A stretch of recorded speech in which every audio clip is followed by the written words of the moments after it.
북한이 오늘 또다시 동해상으로 탄도미사일 2발을 발사했습니다.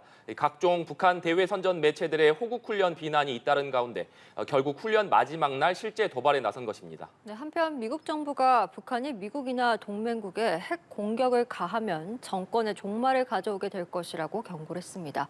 오늘 자세한 내용 김열수 한국군사문제연구원 안보전략실장과 함께 알아보도록 하겠습니다.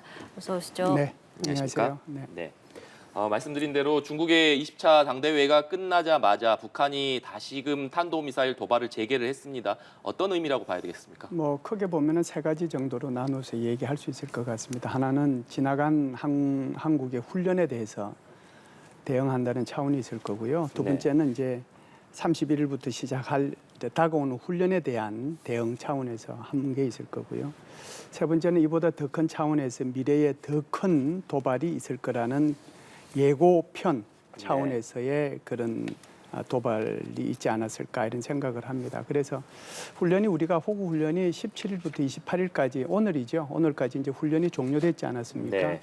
그 전까지는 이제 주로 중국의 20차 당대 기간 동안은 주로 9.19 합의를 위반하면서 동해와 서해의 NLL 완충 지역에 대한 포사격을 했는데 그게 끝나자마자 지금 이제 다시 미사일 도발을 하고 있는 거거든요. 그런 차원에서 보면 지나간 훈련에 대한 어떤 대응 그리고 31일부터 시작하게 될 비질런트 스톰이라고 하는 공군 훈련에 대한 사전의 경고 차원에서의 훈련 그리고 이제 아마 앞으로 뭐 핵실험이 있게 될지 그렇지 않으면은 ICBM을 발사하게 될지 그렇지 않으면 정찰 위성으로 가정해서 뭐 발사할지 그렇지 않으면 실제로 정찰 위성을 발사할지는 아직까지 잘 모르겠습니다만은 이런 데 대한 예고편 차원 이 세 가지 차원으로 분석이 가능합니다. 네, 최근 북한이 되게 복합적인 도발을 하고 있습니다. 특히 뭐 단거리 탄도미사일 도발을 계속해서 하고 있는데 이게 어쨌든 우리를 향한 것인지 어떤 의미라고 봐야 되는 건지 그 부분도 궁금합니다. 뭐 제일 큰 거는 이제 단거리 탄도미사일이라고 하면은 이제 흔히 1000km 이하의 미사일이거든요. 그러면은 북한 지역에서 1000km 이내에 들어가는 것이 대부분 이제 한반도잖아요. 일본 일부분은 들어갈 수 있겠지만 그렇다라고 하면은 한반도의 남한을 주력으로 남한에 대해서 이제 중점적으로 이걸 발사하겠다라고 하는 것을 보여주는 거잖아요. 그게 이제 두 가지 의미가 있는데 하나는 이게 국제사회하고 유엔 안전보장이사회에서 이 문제를 거론하지 않을 정도로 단거리 탄도미사일만 계속 발사한다는 그런 의미가 하나 있고요.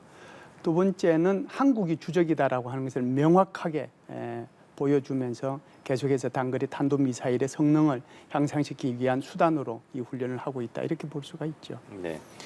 앞서 잠시 언급해 주셨습니다만 내일부터 11월 4일까지 대규모 한미 공중 연합 훈련이 실시가 됩니다. 네. 한미 군용기가 약 240여 대가 참가한다고 하는데 어떤 의미가 있는 훈련인지 좀 설명해 주신다면. 네, 이게 2017년도에도 이런 훈련이 있었어요. 그때는 이제 명칭이 비질런트 에이스라고 하는 훈련인데 그때도 한 250대 한미 공군기들이 같이 이제 훈련을 했었죠.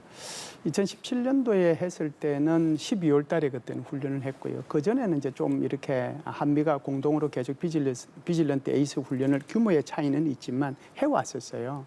2017년도는 굉장히 북한의 그 핵미사일 위협이 뭐 아주 극단으로 치닫고 있을 때고 뭐 분노와 화염, 코피 작전 이런 것들이 막 난무하고 있을 때였으니까 최종적으로 북한에 대한 억제력을 보여주기 위해서 이게 비질런트 에이스 훈련을 그때 한 거거든요. 지금 하고 있는 것도 제가 볼 때는 그때와 비슷하지 않겠는가 하는 생각을 합니다. 왜 그러냐면 지난달 말에 항공모함이 동원이 돼가지고 한미 훈련을 하고 한미일 훈련까지 해서 북한에 대한 억제력을 한번 보여줬거든요.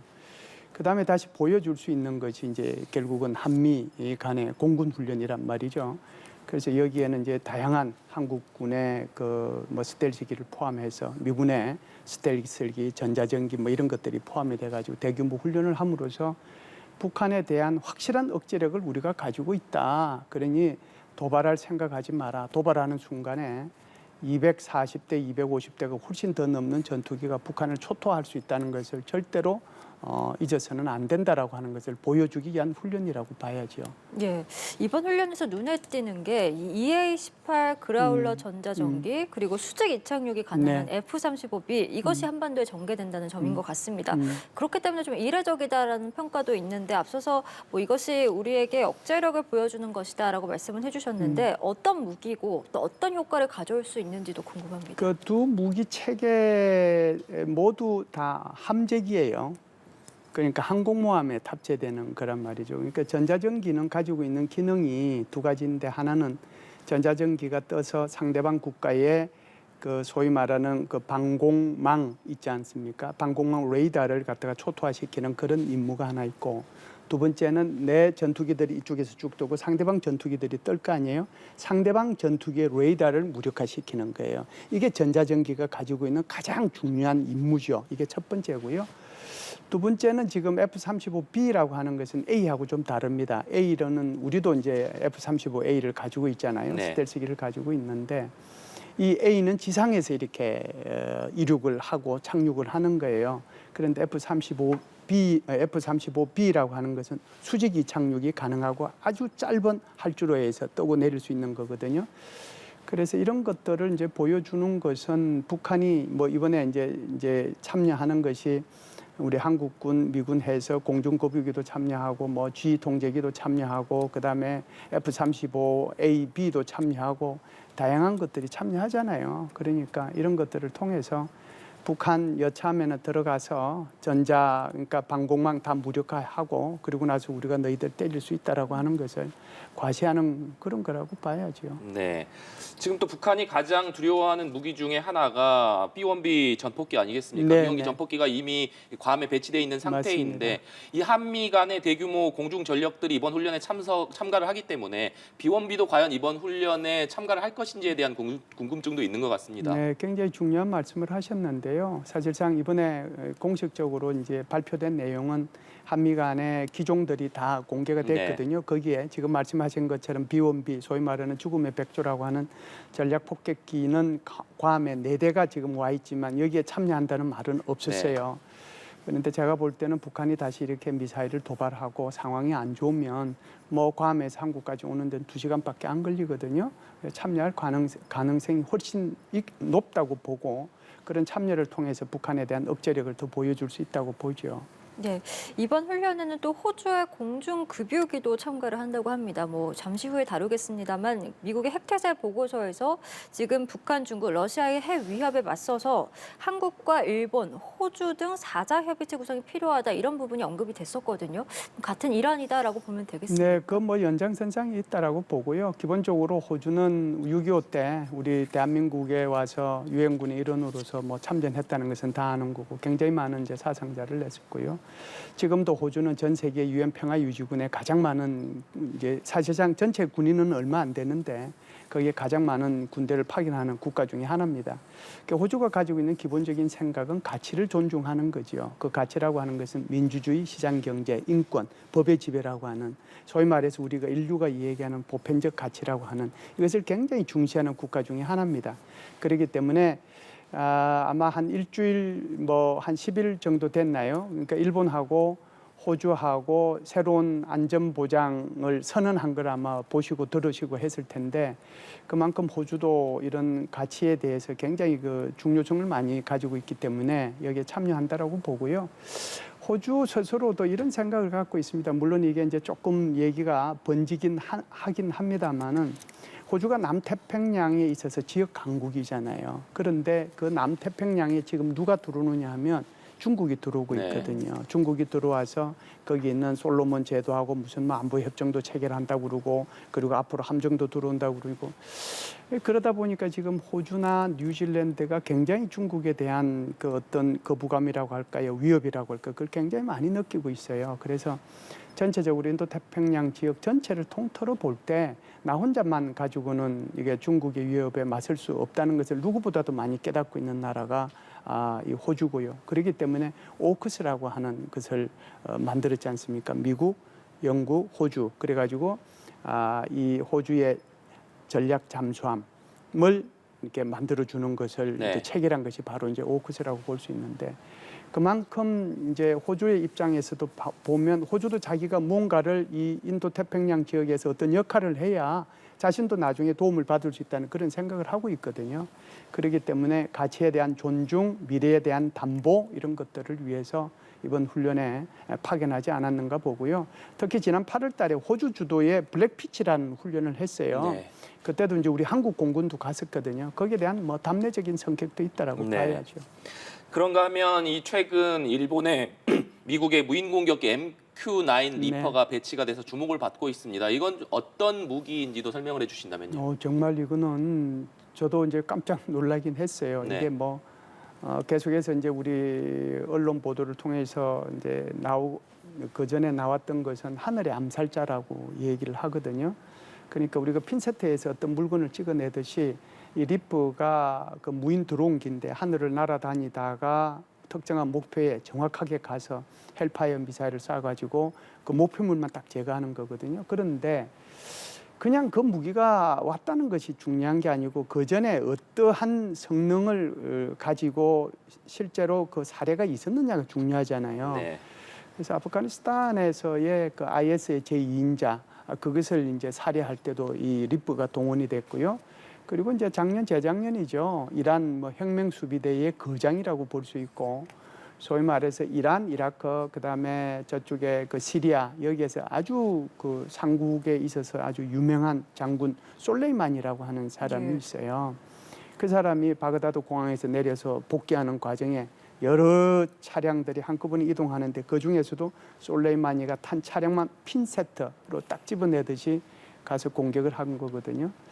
지금 질문하신 것처럼 그런 능력을 가지고 있는 이 리퍼가 일본에 지금 배치가 됐단 네. 말이죠. 해외 원정 정찰단이라는 거를 만들어 가지고 거기 지금 8대가 배치가 되는데 이 리퍼가 어느 정도의 항공 능력을 갖고 있느냐라고 중요하잖아요. 한 14시간 정도 비행은 가능하고 그러면 한 5,500에서 뭐 한 6,000km를 비행할 수 있어요. 그러면 일본에서 5,500, 6,000km를 14시간 비행한다라고 하면은 동아시아 어지간한 나라들은 다 비행이 가능하다는 거죠. 그럼 이것의 의미는 뭘까? 이게 누구를 향한 걸까? 그러니까 이제 여기에 대해서 다시 이 리퍼를 공개한 이유는 북한 김정은 위원장한테 공개하는 거죠. 경고하는 겁니다. 지금 리퍼까지 동원해서 참수 작전을 할 때 쓰는 하늘의 암살자가 왔으니 절대로 도발하지 말고 핵실험하지 말아라 하는 것을 경고하기 위해서 여기에 배치했다 이렇게 볼 수가 있습니다. 예, 북한 김정은 위원장을 향한 경고다 이런 분석이셨습니다.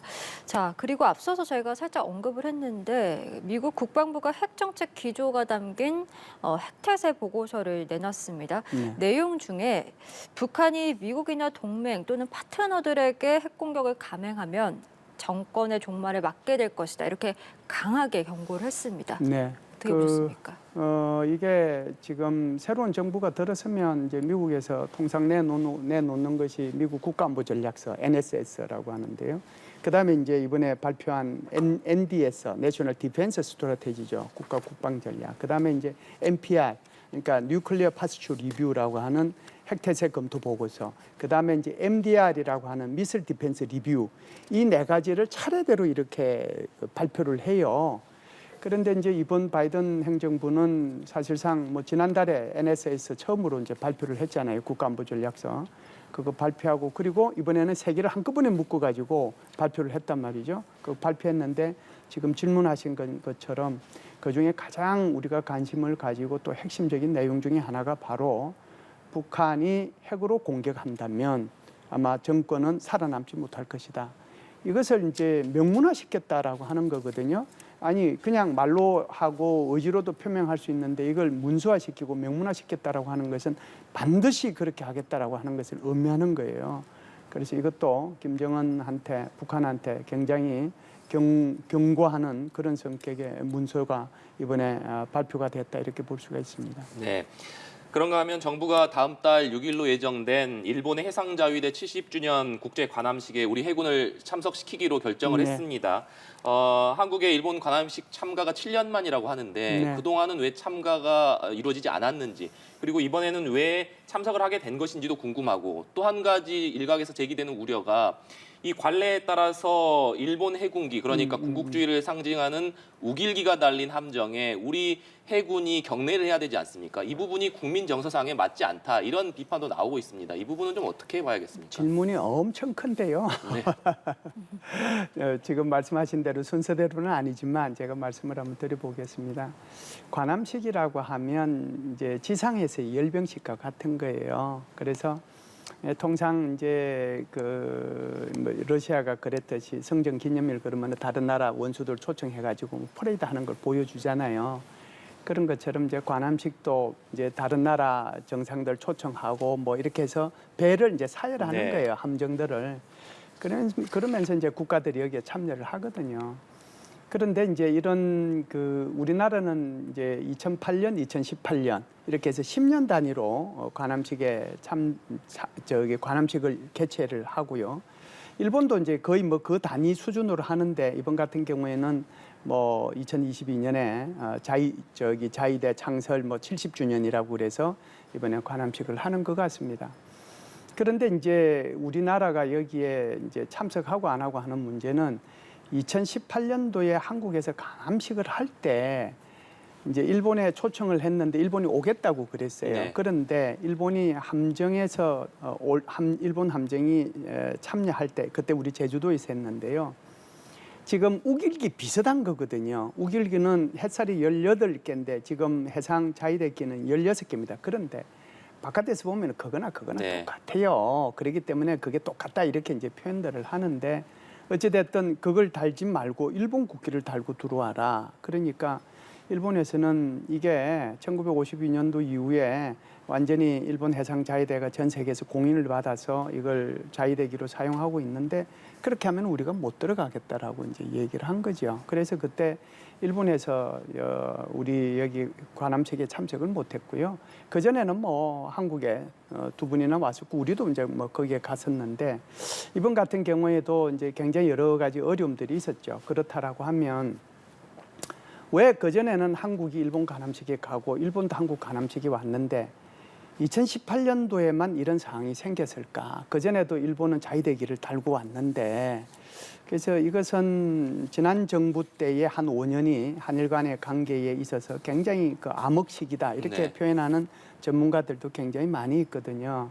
그러니까 이게 이제 소위 말해서 징용국 문제도 있고 위안부 문제도 있고 여러 가지 문제가 섞여서 한일 간의 정상회담조차도 제대로 한번 못했지 않습니까? 그러다 보니까 그 연장선상에서 그런 문제가 이제 있었던 거고요.